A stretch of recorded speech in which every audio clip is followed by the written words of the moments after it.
Hello friend, তারপর দেখো ওই যে দূরে দেখতে পাচ্ছ, ওখান থেকে আমরা এত উপরে উঠে এসেছি।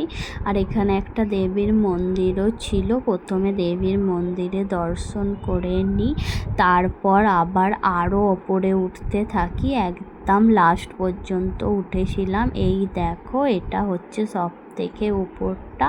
এরকম খোলামেলাই হচ্ছে, আর উপর থেকে ভিউ তো অসাম ছিল, খুব ভালো লাগছিল আর প্রচণ্ড হাওয়া দিচ্ছিল।